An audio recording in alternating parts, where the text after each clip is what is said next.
Welcome everyone. You are listening to and perhaps watching Calling The Audible. I'm your host, Peeze, Della, Reeze. I am joined once again by producer-in-chief, Alex the Eagle Dakula. I am back. Yes, that means I have volume for the first 8 minutes of the show. That was, I give Terry all the credit for trying, but he gets a big F for fail.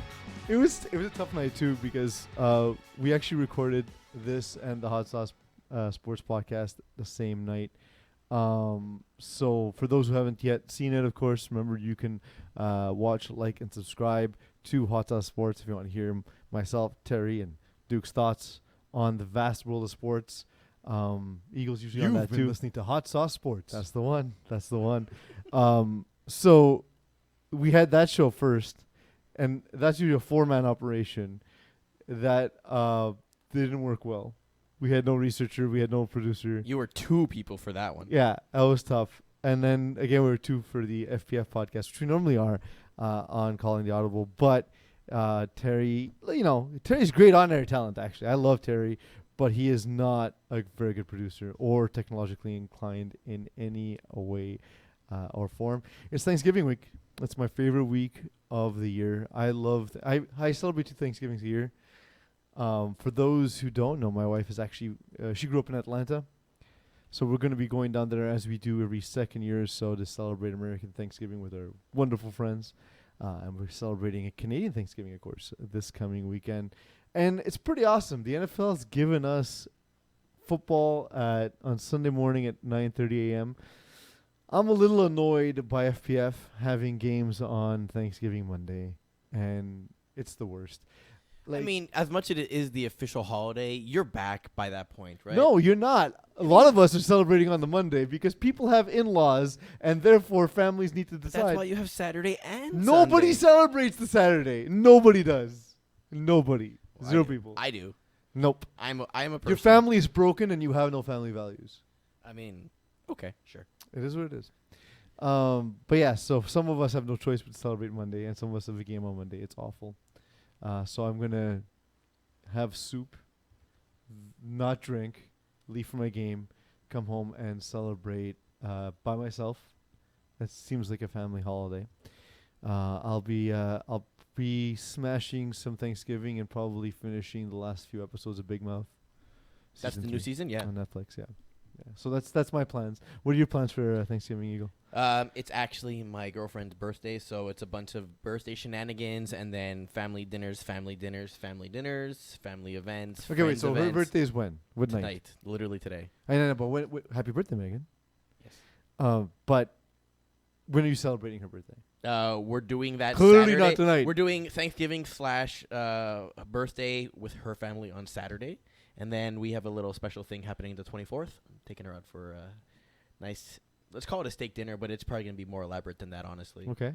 So I had to book. And when's Thanksgiving with your family? Probably the Sunday. Okay. TBD. I mean, it's obviously better to celebrate on the Sunday because you have a whole day of football. Again, it's awesome. Unfortunately, well, I'll be prepping for the next day. I'll be doing food prep at least while football will be going on. So I'm pretty happy about that. Otherwise, I'm really annoyed with Rob. It's stupid. It's a statutory holiday. Why don't we just play on? We'll play week 1 on Christmas Eve. You laugh. Week We 2 almost New played Year's Eve. Labor Day. Yeah, it's dumb. It's dumb. People like to leave town. People like to even if you're coming back, most people are coming back to celebrate with their families on the Monday. That's the only reason you'd come back and not take a sick day on Tuesday. I love how we use this as an opportunity to just take shots at Rob. It makes me so mad. There are little things that irritate me with FPF every year. And look, I understand it's tough to book fields this time of year. They're getting more and more scarce. I don't care. Find a solution. It's not my job to find solutions. It's my job to come up with a podcast. I have a podcast. I did my job. You know who needs to find some solutions? Who? A bunch of teams that are struggling. Yes. But we're going to talk about that today. We'll talk about, well, not teams that are struggling so much because teams may have won week 1. Or you might be, like Ice Up, who had your toughest matchup so far against Red Raiders in Tier 2. You may have gone 0-1 in this qualifying round so far, but we want to talk about teams that are going to struggle in their bracket. And I'm going to write the converse article, teams that should do well in their bracket on this show. We're going to talk to GM Kolethras. We're going to talk some heavy Tier 2 stuff. And who else is joining us, Eagles? Is it Corey Wawalski? No, we have Kendal Myers. Kendal Myers is joining us. That's right. And he's playing for Dead Prez in T1, so we're going to get some T1 stories. We'll talk heavily about the Dead Prez team. They're a team that we haven't covered, a ton on this podcast. We'll talk about them as well as some of the opponents that Kendal has faced, as well as his experience as an FPF champion for those looking to win a bowl and hold their first FPF championship. Although we separate them as bowl wins and championships, which is fair. Technically, yes, but you still win. But you still, whatever. There's still things that'll count in your career, and if you go to your own career page, it'll be there. So definitely something to look forward to. A rules committee meeting is coming up as well, so we'll chat a little bit about that. We'll get to see if Kendal Myers has any rule suggestions as well. I'm sure he's going to have one, like he does every year. Yeah, and because I believe in it, I'm going to let him talk on it. So that's it. That's what we have on the show today. But in the meantime, if you want to talk about any of your Thanksgiving plans, which you typically do, why FPF is terrible for scheduling games on Thanksgiving Monday, please feel free to voice your concerns, thoughts, ideas, prayers, and other on our live chat. As we are live, we will read it live, we will respond live, and hopefully again have a chance to talk to you, and that's one way you can interact with us, of course. Eagle, how do you think Lockdown's chances are of moving forward in your bracket right now? Pretty good, considering the teams that are in the bottom half. So, actually, first, let's start off by just explaining. I'm asking you about your team, and it's really a way to talk about your opponent that you faced this week. But I figured... It's funny, because I was using it as a way to defer from my team and talk about the format. So. Yeah, so we want to start with that? Want to start with the format? Sure. So, after the preliminary round, so I'm using Tier 3 as an example, but it's all the same for every single tier. So all 20 teams were ranked 1 to 20 after your first 4 games. And so the best teams, basically based on record, so the top 10, regardless of whether you were in this example, the Desjardins pool or the Della pool, the best 10 teams ended up in the top half in the qualification round. The bottom 10 teams ended up in the bottom half for the qualification round. So you play 4 games against opponents that are effectively around your record in this particular round. Or just struggled with a tough schedule.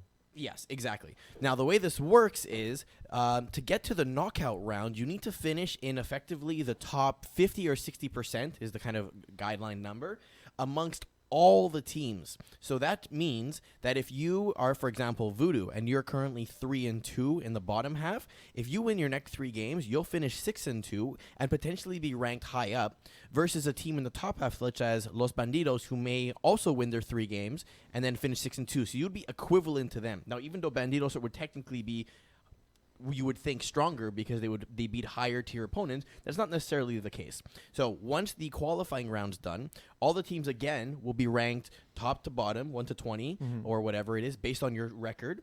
And then depending on where you place, you end up in either a money knockout round or a consolation. And there's actually, depending on the tier, there might be 2 consolations. Do teams get disqualified before...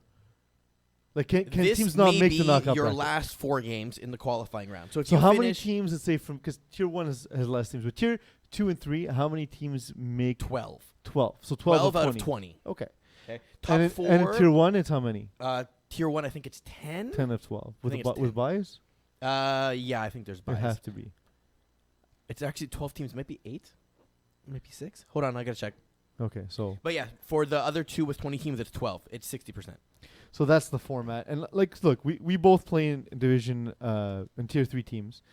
1 and Niners in Lockdown. 1 and Niners not super... it's 8 teams in the in Tier 1. Sorry? 8 in Tier 1. 8 in Tier 1? Yeah. Okay, so there we go. So 1 and Niners not as seasoned as Lockdown. 1 and Niners, other than yours truly, a very athletic team. And Lockdown being a very seasoned team with you calling the defense and with Pat Riot calling the offense. It's a team that just knows a lot compared to like a lot of these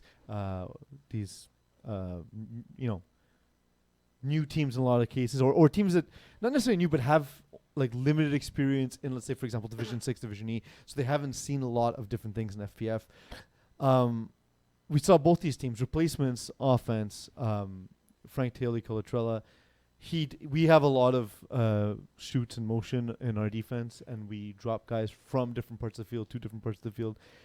Things that are common in higher divisions, but things they have not seen because they've only played low division. And then you guys took it to Lionhearts as well. Although, I mean, you only won by 6, but it was a game you were in control of pretty much the entire time. Yeah. So, do you think replacements in Lionhearts are two such examples of teams, even though they're right now in this lowest possible bracket, that will struggle because of either, in one case, lack of overall team speed, and then in the other case, lack of knowledge? I wouldn't say that they're struggling because of it's more the knowledge or just being unable to adjust to situations, right? Because I think especially for Lionhearts, their progress in terms of understanding the game has improved tremendously over the weeks or I guess season that they've played. However, I think they understand in theory how things are supposed to be done, but when you actually get on the field and you start getting exposed based on whatever you're doing wrong, they don't really pick up on that very quickly. So, for example, in our other game, they were playing cover 2 coverage, except their safety is squeezed to the sideline. So usually your weakness is deep middle of the field on a cover 2, and they're effectively making it worse by leaving it wide open. Yeah. So like things like that, you're doing it, but you don't really know the fine details of how to actually do it, and that's where you're starting to lose games. And when you start getting picked apart on those plays, you're not adjusting for it. You're not even we're getting burned deep, so we're going to play 3 deep type of thing, right? It's just there's none of that thought process that's going in. I think replacements is the same thing for their offense. Well, they're not driving the field. Replacements, there's 2 things that I noticed. I called the defense actually in this game. And what we did was at one point we switched to 4-1, but we dropped the 2 into the 1 zone. And then it was my responsibility to shoot or hold, depending on what the snapper did. And Frank Kolethras, when that first read wasn't open, would throw the post as like your check down shouldn't be a post pattern. You shouldn't throw a post pattern against 4-1 ever. And he kept going to it often. And I feel it's not being able to recognize the defense. Like he sees that. So, if the middle linebacker is sort of shooting to one side, that means middle deep should be open. Not necessarily. And another thing too that I caught on to is when a play would be successful to the left-hand side, he would try running the exact same play to the right-hand side, and we would be able to bait right into either passes knocked down or interceptions because we just saw it. Now we can adapt to it, and we were able to take a gamble that a quarterback who's struggling to move the ball will see success and okay, let's try it now on the other side where they haven't seen it, but we were able to adapt with a little bit more experience. The other thing about replacements, I will give them credit about this. They adapted mid-game. Essentially, when one guy was lined up in front of me, it was man. Obviously, their slowest defender. Not slow, by the way. Still much faster than I am. Just to say, usually when you play with you Peeze get a on size offense, matchup, but not a speed matchup. Yeah, exactly. It was a big dude, big tall dude again. So yeah, and the second he was lined up 10 yards back to the right or the left, we knew that they were dropping into zone versus man. And then in the second half, they adapted and they gave a similar look more often. They have Jason Armenti on their defense. Maybe his experience in FPF helped coach them up and learn that mid-game. But usually you don't see those types of adaptations for new teams in FPF. Or not necessarily new teams, but teams at a lower level in FPF. And what do you think the problem is with Fafi et Sabant? Because they're 0-5, except Alexandre Fafard is leading in rushing yards. They're reasonably putting up points, but they're getting scored on a lot. Of their first 4 games, 3 of their opponents, Honey Martin, Rogues, and Leo G, are in the upper tier, and Voodoo is leading in the bottom tier. So that's the thing. They're close games too. Some of them, but they got ruined with the schedule. So Rogues, we talked about last week, are incredibly athletic, just a very good team. And they lost by 1 point. And they lost by a point. Honey Martin, same thing. High level of speed. Les Augiers, same thing. They're just teams that are physically tough matchups for a team like Fafi et Sabant, who are decently athletic, but they're not gonna just win games by being flat out the fastest athletes on the field. Then they play Voodoo. Voodoo has probably, would you say, best quarterback in this tier between Pat Riot and Frank K? There's a lot of good QBs in this tier 3 grouping right now. Definitely. I mean, Frankie has his ups and downs. That's the big thing with him. Some seasons he's great, and other ones it's just all over the place. So it really does depend on which Frankie you're getting. So I think that's it. And then they have to go face Part of My Swag again, being one of the more experienced teams, and it doesn't get better until they face BDR, which I think. Even then, we're looking at a pretty tough matchup in terms of raw athleticism, though Vince Romano is still learning at the quarterback position. But then they go face Voodoo again, which we would expect that they're the underdog. So Fafia Sabound, another team we expect to struggle in this stage of the tournament. I think those are three teams we sort of isolated. Now, these are all teams, obviously, that can prove us wrong, which we'd like you to do. That's why we're discussing this on the podcast this week. Remember my article about teams that should be successful in the next round. The converse of this to be expected in the next round. In my article this week, Marc-Andre Desaulniers has been ill. That's why his article has not been available, though we're working on a solution. Hopefully we'll get a couple up soon. We're joined now on the DAZN call line by GM Kolethras. GM, how's it going? Pretty well, thanks. I normally don't pick up calls from unknown numbers, but a little bird told me to answer, so I did. Nice. I don't do that either because it's not 1985. Mm-hmm. You should never answer to a no number. It's never anything good. It's always got to be telemarketing. I mean, this is I've been hit by right? Sorry? Yeah, I've been hit by like a wave of auto dialers recently. Yeah, well, unfortunately for you, GM, it's way worse than auto dialer. Apparently, I have an arrest warrant out for me because I didn't pay my taxes. All right. Which is complete bullshit because they refunded me. Which is complete bullshit because they'll never catch me. Eagle would flex about getting a refund from the CRA on a FPF podcast. So, I had to get your accountant, by the way, because I don't know how you're getting a refund. I'm amazing. Are there children you're hiding somewhere? By children, you mean dollar bills, and by hiding, you mean Cayman Islands. Just have HR tax you like $5 or $10 extra every paycheck. It adds up. GM, you faced Prince de la Rive Sud this past week. What can you tell us about that game? So Prince de la Rive Sud are big physical athletes, but they're all quick. I think that for the Outlaws, it came down to trying to limit their big chunks of yardage gain and having them beat us on the underneath.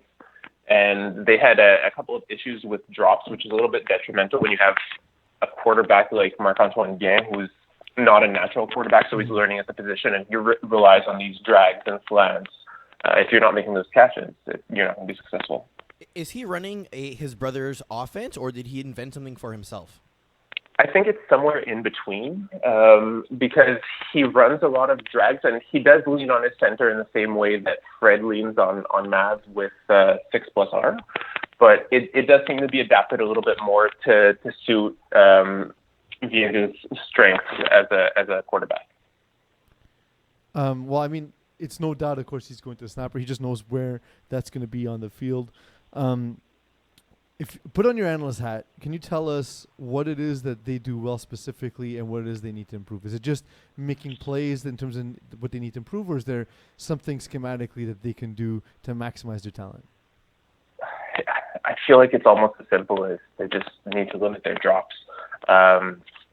They're all dynamic athletes who can make a play happen at like the drop of a dime. Mm-hmm. But if they're not catching the ball, they can't help out their quarterback. And like I said, for someone who's not native to the position, it's a little bit harder. So you really need to make every opportunity count. Oh, I know, like for myself, GM, like I've always said, like I'm not good enough to overcome mistakes. So the only games I can win are games where everyone plays better than I am on my own team. So I feel like it's the same kind of thing for any developing quarterback. I would say playing quarterback in FPF it's about as challenging as it can get, just in terms of how good the competition is at every level. Tents and Hammocks beat Blackouts in a game that saw all of their 19 passes go to Danny Aylward and Alex Joltapov. In the first round, they accounted for 85% of the offense. Is it even possible that the other receivers aren't frustrated at this point? So it seems to me a little bit like you keep running the same play until they stop it kind of mentality, where like keep going to it as long as it works. Mm-hmm. And the the lack of frustration only lasts for as long as it works. Now, you asked if it's possible. I don't know if it's possible. I think it might even be likely because they've won their last 2 games. So I think just riding that high would be enough to not be frustrated with it. Like, you're happy with it for as long as it works. Do you think that can be successful? Like, look, we've seen all levels of Dans successful to various degrees in FPF. Is this version of the Dans playbook going to be successful, given that they basically only have 2 receivers? I think so. Just looking at, unfortunately, they have a much later second half of the schedule. So playing Mythic, Mean Machine, and Rocock, clever name. Mm-hmm. They go for they're playing teams that are combined 3-12. So with teams that are already struggling to get out wins, now asking them to shut down the one thing that these 2 do well is going to be very, very difficult.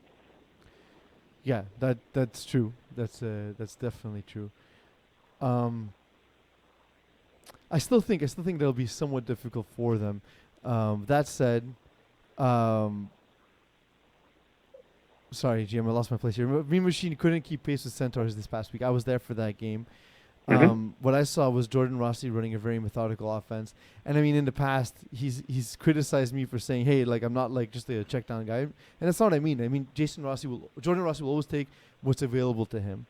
And on the other side, we saw Daniel Goloff just continuously trying to attack downfield, continuously trying to stay aggressive. And it wasn't a game that was out of hand at any point. He didn't have to do so. He just kept taking deep shots, and the efficiency wasn't there. Does Daniel Goloff need to change his approach, or will Mean Machine's team speed be enough to beat most teams? Hasn't thus far. So I think it's definitely merited. Just to interject, first of all, I don't want to hear check down like it's like a derogatory, because I'm definitely a check down receiver. Yeah. Also, yes, this guy too. I think GM, you and I have 1,500 check down catches in our careers. So yeah, it's great, right? That's why I even chose to take the season with the Outlaws, because I know that's definitely a route that I excel at and that Steven likes to throw. But back to Daniel Goloff, I think that he needs to throw checkdowns, to be honest. He needs to be a little bit more efficient, rely on Cutler's leadership and play calling. I think also part of it's kind of core to his game at the same time, but I think he's almost like the anti-Peeze, where Peeze in warm-ups, you tend to really like throw everything you have and break receivers' fingers, and then like it translates to not as much power when you're on the field. But on the field, man, like Goloff throws passes at his receivers that are they're bullets every time. Yeah. And at times I don't think he's doing his receivers any favors who might not have as sure hands as Phil Cutler on that team. So if he's not leaning on Phil Cutler, I think he needs to maybe take a little bit of fire off those passes. Yeah, just selecting the right throw for the right route. And they do have a lot of speed on this team, right? Like the Sigler brothers are very fast. Jake Tettleman's fast. Cutler obviously can hold his own. So you can run the slants, you can run the crossing patterns and everything, and try and get matchups that you like without having to just launch it downfield. Mm-hmm. But it actually felt like watching that game, Eagle. It actually felt like because of the team speed, Goloff felt like he had to take every one-on-one available. And when you have guys like Hugo Alemano and Will Power as safeties, just their size and range makes it difficult to be able to throw over the top, even though they're not as fast as your guys. It's not really one-on-ones then, right? Yeah. I mean, it's if you're matching up against safeties that are going up for a ball, it's really go get it versus a safety who's also going to go get it. And those are two guys who play the ball exceptionally well in the air, right? Like that's both of their games. Like if they're lining up man and you're like, okay, he's going to outrun him and you're going to back shoulder and perfect ball, then great, sure. But if you're literally saying, I'm throwing it into coverage, bail me out, I mean, that's not really a good play. Red Raiders. And to tack on to that. Go ahead. Especially having Phil Cutler, who on KGP loves throwing those flies down the sidelines, but when that's not there, like having the center on dump off routes or even just slants, ins, hooks, taking advantage of that middle of the field if you're also looking to go deep is super important. I don't think that Goloff does that enough. That's fair. Red Raiders and Ice Up were there was a point that it was a game decided by 1 point. Who's the real top dog in Tier 2 in your mind? And can you imagine a bowl game with the exact same game script, or do you not imagine the rematch will go down in a similar way? I think there's a strong argument for Team Ethnic to be the top dog in Tier 2, but if it's of those two teams, I think it would be Ice Up. They have a tight, staunch defense, and I think that for that follow-up, if they were to face each other again, I think this swings the way of Ice Up. Ice Up have a tendency, they'll definitely learn from this. I think we've seen all that Red Raiders have. It was very good, and it got them the win. But I don't think that there's more of a ceiling to go from there, whereas Ice Up have not hit that ceiling against Red Raiders yet.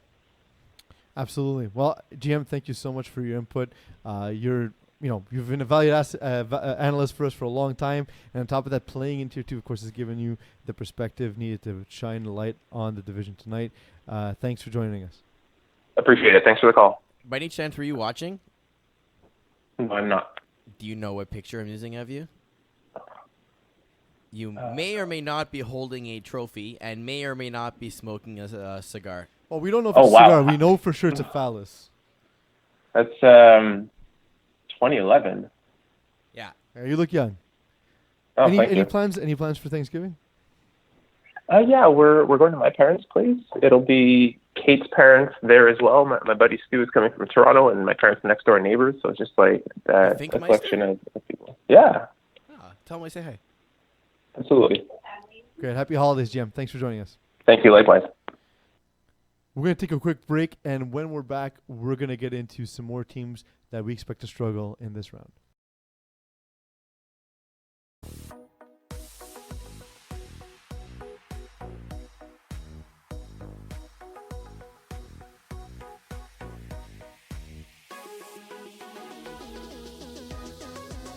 Your host, Peeze, Della, Reeze. I hope that gave you a chance to check on the NFL football game. If you're watching us live Thursday night, remember, for those who listen to the podcast, you can watch us live every week Thursday evenings at about 7:45.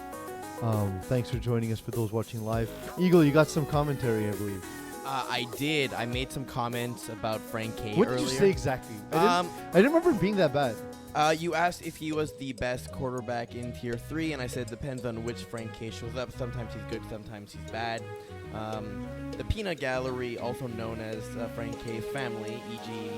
mother, was disappointed in me. I apologize. Your son is lovely. He is a great quarterback. Just he needs to up his consistency, and then I will think he is the best. That said, I mean, it's not the only mom to be disappointed with you.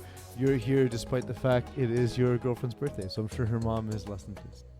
Correct. You're proving yourself to be. And my mom called me, and I flushed her call because we're here. So really, the triple whammy tonight. You should put her on the air. We could have taken. No, that's a terrible idea. That's a really bad idea. I've met your mom, and I think it would be a great idea. I think having Mama Eagle on would be an absolutely perfect idea. So we looked at some of the Tier 3 teams quickly that we thought were going to struggle in their new given tier, and I just want to touch on some final ones here because we looked at the bottom of sort of lower grouping in Tier 3. But do you have any teams on the higher grouping that just might be out of their depth a little bit? Well, so this one's a little bit tricky to figure out, right? Because it's only after 1 week, so all the records look good. At least on the other side, you can go, well, they lost all their first-round games, and they also went on a losing streak. So what you're saying is analysis is hard. It's much trickier this time around because, Leprechauns, for example, right? They're technically 2 and 3, but you look at their points for, points against. They're just as good as some of the teams like elsewhere, right? Like Honey Martin are 126 for, 105 against. Leprechauns are 110 for, 130 against. Those are comparable numbers. But what about a team like Leprechauns are going without their quarterback as well for a couple of weeks, as we mentioned. Marc-Andre Desaulniers has been sick. What about a team like Trailer Park Boys, who also they have a guy on their roster whose name is Jonas Get last name? Yes, that is because one of our scorekeepers did not get his last name, and so we had to fill that in. I mean, it literally says it right there. It tells you your job. Yes. But Trailer Park Boys, they face teams that had struggled, like Lockdown, like Trailer Park Boys. Like One and Niners, like Untouchables. And they did very well. The only team that they lost against was Honey Martin. Honey Martin is a team that moved up, a team with a lot of athleticism, like we talked about. now the first game in sort of the higher version of this tier, and they take a 39-25 loss to the Rogues, a team that we figure to be quite strong with Mitch Fergenbaum at quarterback, and guys like Benji Ziegler and Adam Rabinovich, Matt Gottlieb, like just studs all across the field. Yeah, so Trailer Park Boys, they're not slow, and they're aggressive when it comes to challenging the ball, right? They're kind of physical in a sense. So I think that's going to bail them out for some of these games. But I agree with you that Antoine Meunier needs to be smarter with the football. He makes some throws which you just should not be making, and then you get bailed out because your receiver's fighting for it. Eventually, you're going to either run out of luck or you're going to hit teams such as Rogues who can take advantage of that, right? So I think they do belong here, but it's going to be those 3 to 5 plays a game that's really going to decide the future of Trailer Park Boys in this upper tier. Yeah, I think that's a good point, Eagle. And Antoine Meunier throwing 2 interceptions this past week. We've talked about that in the past. But in general, like, they're a good team. Like, Phil Ramsey's a very good receiver. Matthew Gascon's a very good receiver. The rest of the Meunier family also very good players. But the thing is, it's not about height. It's not about speed. I just think there's a lack of experience here where guys, like we know these guys from Rogues for a little while. They've played on a whole bunch of low divisions teams. The first time we split Division 6 was when we first discovered Benji Ziegler is just a guy who was always open. A monster. Yeah, and so I think that might be somewhat challenging for Trailer Park Boys. Are there any other teams that sort of stick out to you? Let me just take a look again. Load faster, internets. Yeah, our internet here tonight. That's why I kept stalling in the GM interviews, because my notes wouldn't load as soon as I would change to another screen. Standby. This is always fun. Yeah. So no one for you, Eagle? I literally can't get the page. I literally needed you to buy time for me while I was getting the page up. I couldn't which get also the page hasn't up. loaded. Chocolate Barracudas is the one that I think we talked about it last week, or the week before. Their record surprises me. I didn't think they were as good as they are, and so I'm a little bit worried for them. They have Scranton Stranglers, Rogues, and Honey Mountain coming up. I think maybe they'll win one of those. BDR beating them, 30-0 is because of the forfeit, but other than that, they would have gone 4-0 that whole week, right? In the first round. I really don't see them as a 4-0 team, so I don't know. I don't know if I'm just, I have a preconceived notion of what Barracudas are supposed to be, or if they got easy matchups because they had replacements Lionhearts, then Banditos, which we talked about already, aren't as good, and then BDR, which they technically beat, but then accidentally forfeited. So I don't really know what to expect in the second half. They might just go 0-4. What do you make of a team like EZW? Yeah, they score all the time, but now they're playing against the top levels of competition, and they have allowed 162 points. And to put that into perspective, 162 points is so bad, it's almost as many points as allowed by Supply and Command. So that's how bad that defense has been. Yet they've continued to win. That said, now they're facing up against sort of better competition, and they took their first loss to Mangoose.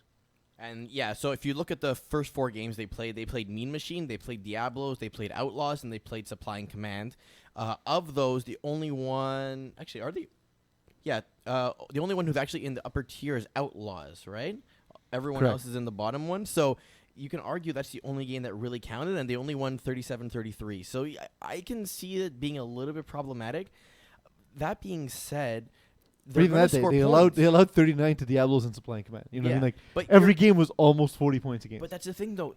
Unless you're going to run into a team that's going to stop them. I mean, okay, so they're playing Outlaws again in Week 8. They have My Condolences in Week 7. My Condolences have allowed 151 points again, so they're not that great of a defense. Which And I then don't understand, by the way, because when you look at this defense, you see, guys like Ben McMahon, you see guys like Travis Moses and Jeremy Anderson, guys who've played higher division defense. Yeah. And guys who have a lot of speed. So it seems strange to me that they've been struggling on defense. And then Maybe next it's week, the fault of Anthony Get last name. Yeah, probably. And then next week they have the Warriors. I think that's going to be their hardest matchup from a defensive point of view. Warriors have only But the Warriors don't have allowed the speed. 26 points against max, like in one game against all the other ones. But that's a bit of a math trick with Warriors. Warriors they've changed their style, which makes sense because they're not the same kind of team they used to be. They're big and strong, not quite as, like not burners across the board. And smartly, Mike Solomene has become a quarterback who's just more methodical, and he's not making a lot of mistakes. So he scores a lot too. He scores a lot as the ECW does.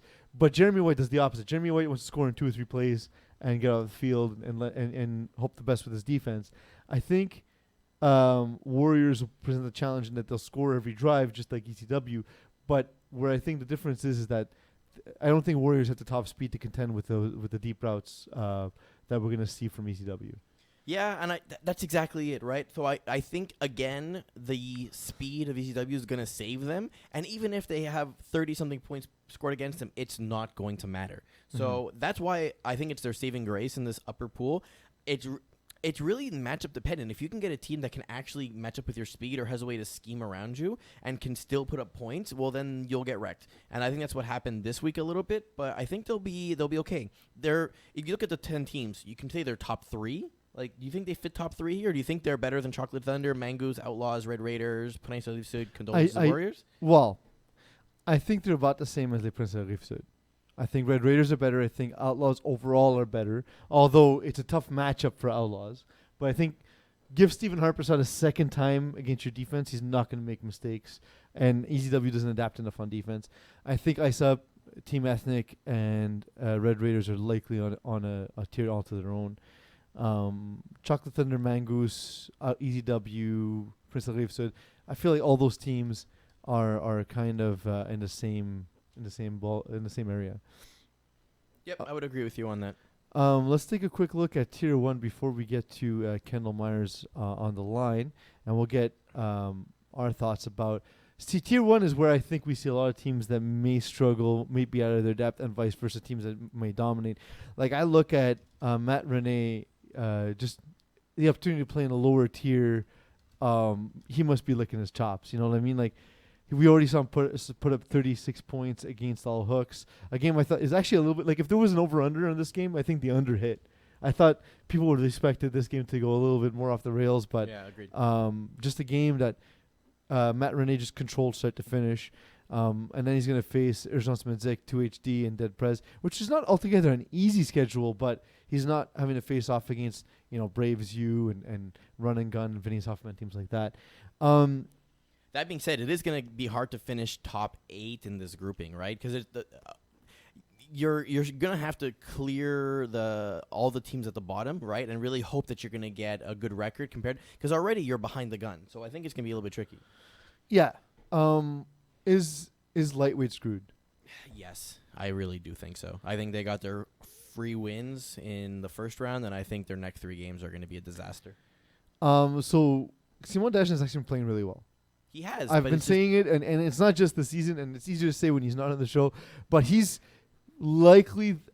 I think you can make it a case for the most improved FPF player over the last 2 years, let's say.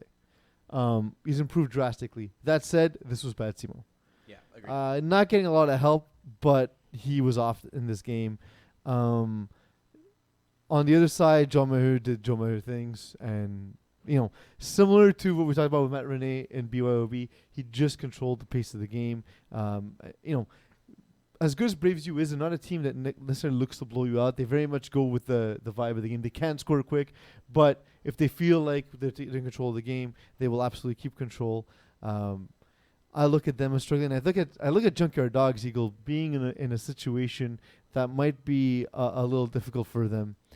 We look at Junkyard Dogs and we look at the schedule ahead. They have Run and Gun, Braves U, and STL. That's a tough matchup. Tough set of matchups against ahead. It is going to be a hard matchup. Absolutely. We're joined now on the DAZN call line with Kendal Myers of Dead Prez. Kendal Myers, how's it going? How's it going, Peeze? I'm good, bro. You? Good, man. Always good to talk to you. We got a picture up of the NR Championship. You and Lance holding the trophy. That's your profile picture for this interview.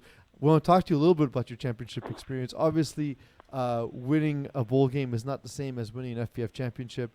But Definitely not. what would that feel like to take home some other FPF hardware? Because it's been a while, and I think the last championship we got was in winter 2018, if I'm not mistaken, in Division 2. So, I mean, obviously I would love to win more, but, sometimes it doesn't work out like that, so you just got to keep working at it. But, the goal is always to win championships. It's fun to play, but at the end of the day, for me personally, that trophy at the end, would, mean something. So how are you guys going to dig yourself out of the hole? Because right now you're 1-5, right? You have 3 games left to try and get to an even record. And you have Rockets, O-Hooks, and BYOB. Do you think you're going to be able to get to the knockout round? That's the goal. Like we were talking about that after the qualification round, that we had to, at least, go 4-0, or at least at worst case go 3-1 to have a chance to go to the knockout round. And at the start of the season, like it was a good team on paper, and obviously I still believe in the team and everything, but just some stuff hasn't worked out for us in some of the games that we played. We let up like a few big plays on defense. Braves smoked us in that second week there. Mm-hmm. So there was that. Also like we have the players to get it done. It's just we haven't really fully meshed it together yet. But it's gonna come, and like we're trying out some new stuff also with the team. Like I'm calling defense. That's something that I usually don't do.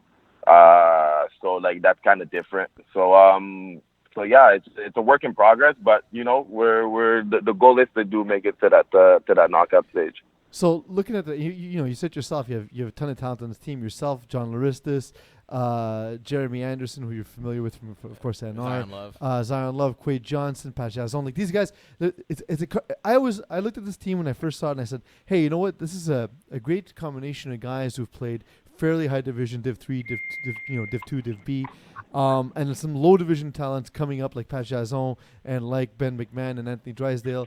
So you mentioned how the team Anthony Drysdale hasn't played a game on you, but you mentioned how this team hasn't yet come together. What is it specifically that hasn't meshed?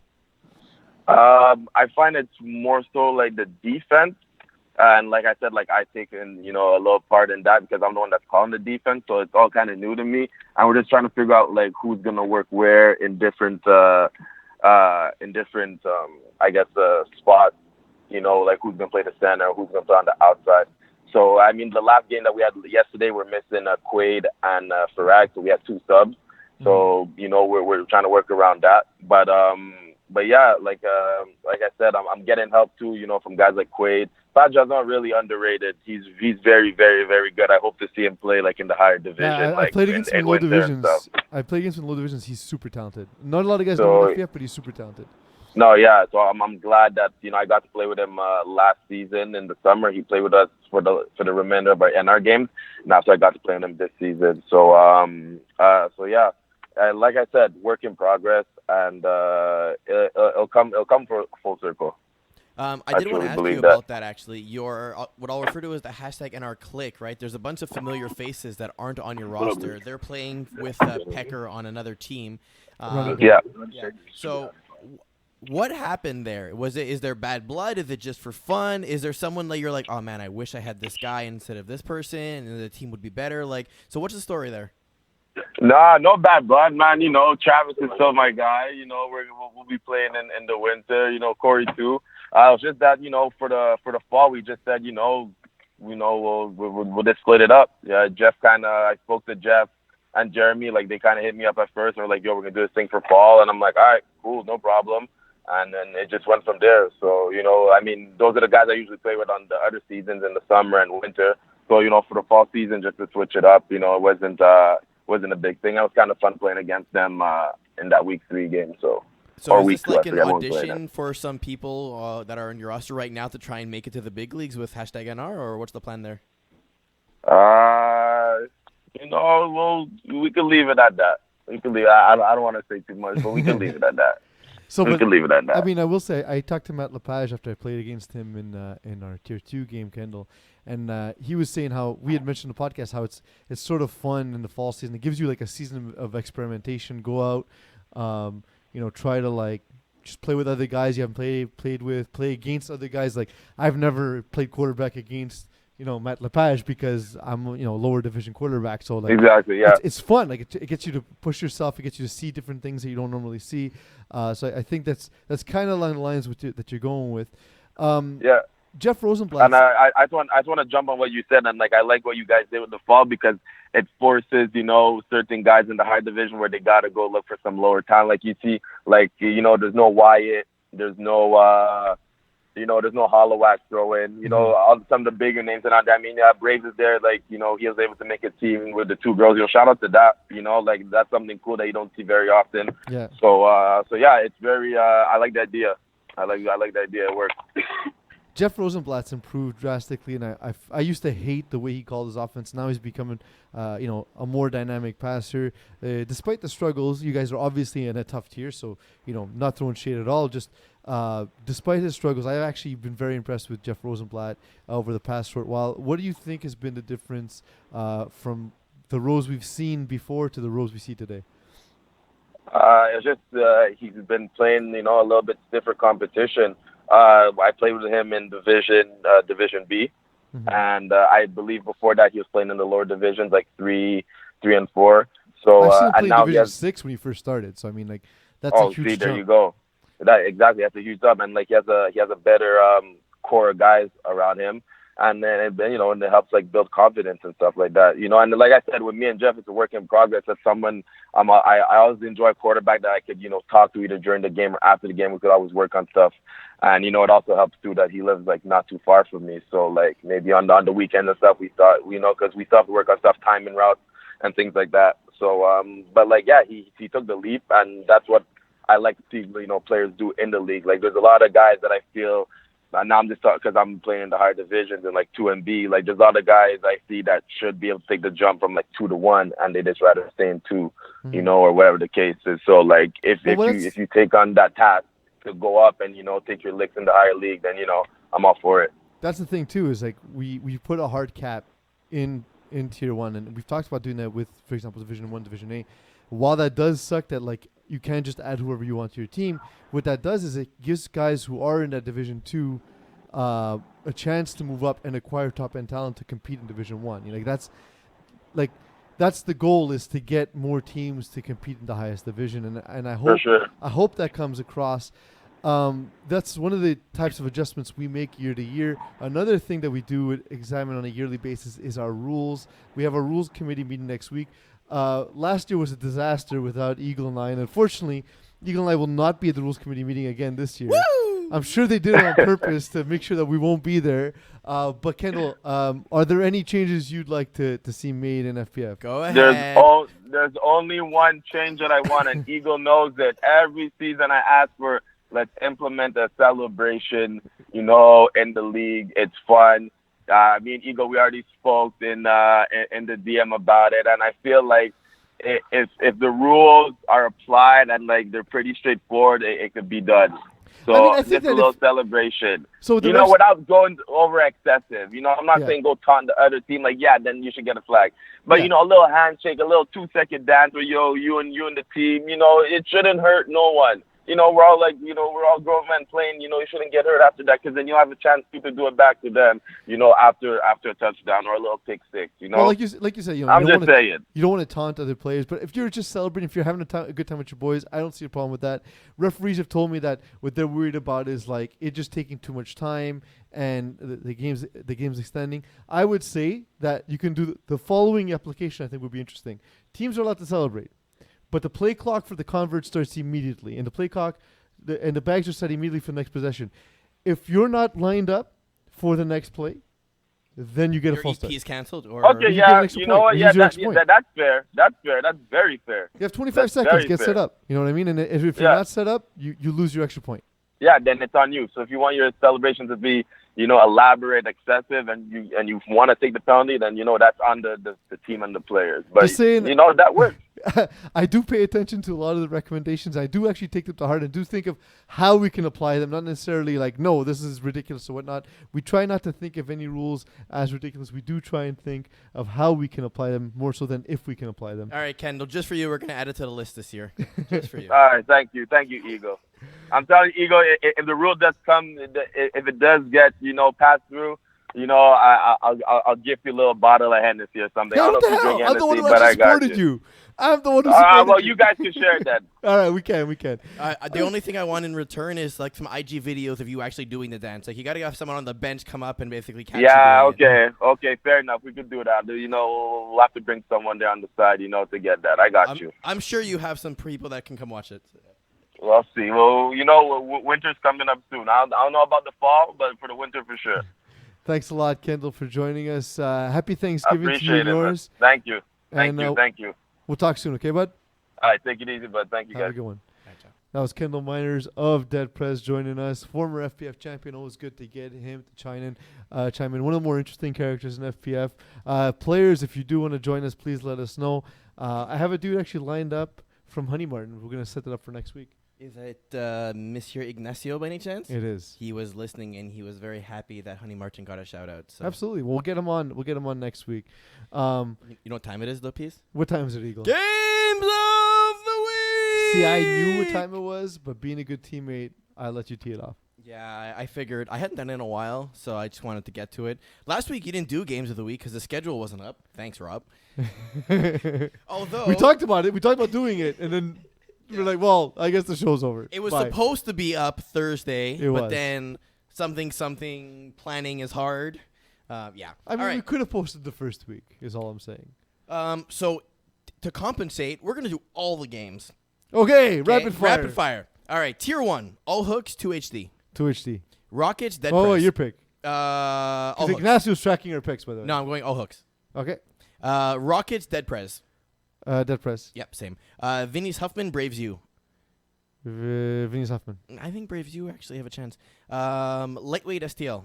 STL. STL. Run and gun, Junkyard Dogs. Run and gun. I'm going to go Junkyard Dogs. And BYOB, Urgence Medic. BYOB. I would agree with you on that. Yes. Okay. Good game, though. That's going to be a great game. Tier 2, Diablos, Mean Machine. Diablos. Diablos. EZW, Warriors. Easy W. EZW. Dreambreakers, Supply and Command. Supplying command by 50. Okay, so Dreambreakers. My condolences, Outlaws. Outlaws. Now I'm going to go with my condolences. Ice Up, Teen Ethnic. Team Ethnic. That's a good game. Team Ethnic and a surprise. No, I'm going to GM go Ice convinced Up. me. Ice Up. Les Centaures, Les Mythiques. Centaures. Santar. Sorry, Mythic. Mangoose, Les Princes de la Rive Sud. Prince of the Rive Sud. Yep, same. Chocolate Thunder, Red Raiders. Red Raiders. No, I'm going to go Thunder. Les Gros Coq, Tents and Hammocks. Tents and Hammocks. Yep, same. And Blackouts, Bruins. Blackouts. No, I'm going to go Bruins. Tier 3, Johnny Fireball, Pardon My Swag. Pardon my swag. Yeah, same. Threat Level Midnight, Leprechauns. Threat level midnight. TLM. Untouchables, 1 and Niners. 1 and Niners by 57.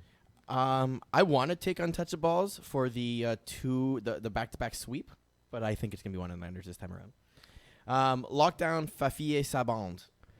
Lockdown. I want to take Lockdown, but I don't know what my roster is. And if Fafar can run, we're dead. So I will conservatively choose myself. BDR versus Voodoo.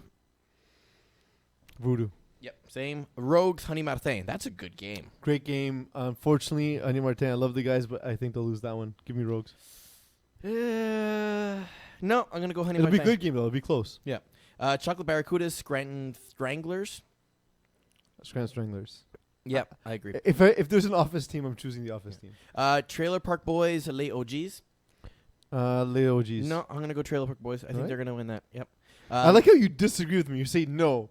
Like, my pick doesn't change, Eagle. Your opinion is wrong. Apparently. Los Bandidos, Yamath Pajamas. Llamas Pajamas. Not Bandidos. Replacements and Lionhearts. Lionhearts. Yes. Yes. And that's it for this week's show. Thank you, Eagle, for everything you've done today. It was a smoother show this week with you. Thank you, Terry, for filling in last week. Thank you for your water bottle being in the shot. Thank you, GM, for joining us at Toxin T2, and thanks to Kendal Myers of Dead Prez for joining us. But most of all, thank you all for letting me be myself.